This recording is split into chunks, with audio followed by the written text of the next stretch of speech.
நடந்து முடிந்த மக்களவைத் தேர்தலில் திராவிட முன்னேற்றக் கழகம் பல தில்லுமுள்ளு வேலைகளை செய்ததா? தூத்துக்குடியில் கனிமொழி அவர்களை வெற்றியடைய வைப்பதற்கு கள்ள ஓட்டுக்களை திமுக போட முன்வைத்ததா என்ற பல கேள்விகள் அடுக்கடுக்காக தூத்துக்குடி மக்கள் மத்தியில் எழுப்பப்பட்டு வருகிறது. காவல்துறையிடம் சுமார் 24 நபர்கள் கள்ள ஓட்டு போட்டதற்கு காவல்துறையிடம் ஊர் மக்கள் ஒப்படைத்த பொழுது அவர்கள் வேடிக்கை பார்த்தது எதற்காக என்ற கேள்விகளை இணையதளத்தில் அண்ணாமலை அவர்கள் முன்வைத்திருக்கிறார்.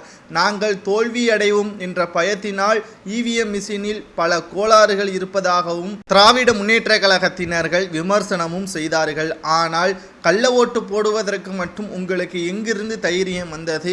உங்களது ஆட்சியில் நடைபெறுகிறது என்பதற்காக காவல்துறையினரை உங்களது கட்டுப்பாட்டில் வைத்துக்கொண்டு தோல்வி அடையக்கூடிய தொகுதிகளை பார்த்து நீங்கள் வெற்றியடைய வைப்பதற்காக கள்ள ஓட்டுக்களை போடுவது நியாயமா என்ற ஒரு கேள்விகளையும் தற்பொழுது முன்வைத்திருக்கிறார் எடப்பாடி பழனிசாமி அவர்கள். நிச்சயமாக தூத்துக்குடியில் மறுவாக்குப்பதிவு நடைபெற வேண்டும்.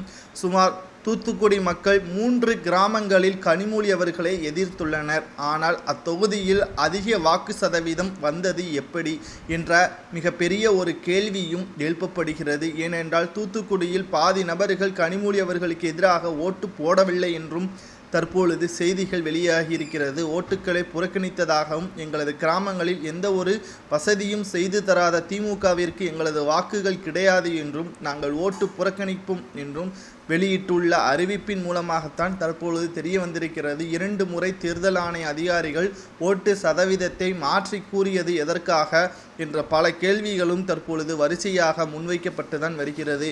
இதனால் ஒட்டுமொத்த திராவிட முன்னேற்ற கழகமே தில்லுமுள்ளு வேலைகள் செய்திருக்கிறது என்றும், ஆனால் கடைசியில் பாஜகவின் மீது பழியை போடுவது நியாயமா என்ற கேள்வியையும் இணையதளத்தில் அண்ணாமலை அவர்கள் பகிரங்கமான குற்றச்சாட்டுகளை முன்வைத்திருக்கிறார். கனிமொழி அவர்கள் தூத்துக்குடியில் படுதோல்வி அடைவது உண்மையாகிவிட்டது. ஏனென்றால் கடைசி நேரத்தில் தூத்துக்குடியில் கனிமொழி அவர்கள் தோல்வியை தழுவக்கூடிய சூழ்நிலை ஜூன் 4ஆம் தேதி ஏற்படும். ஆனால் அதற்கு முன்பாக வெற்றியடையுமாறு தூத்துக்குடியில் கள்ள ஓட்டு போட்டு வெற்றியடைய வைத்துவிட்டால் அதற்கு முழுமையான காரணம் தேர்தல் ஆணையம்தான் மீண்டும் மறுவாக்குப்பதிவு செய்ய வேண்டும். காரணம் தூத்துக்குடியில் கனிமொழி அவர்கள் வெற்றியடைய முடியாது.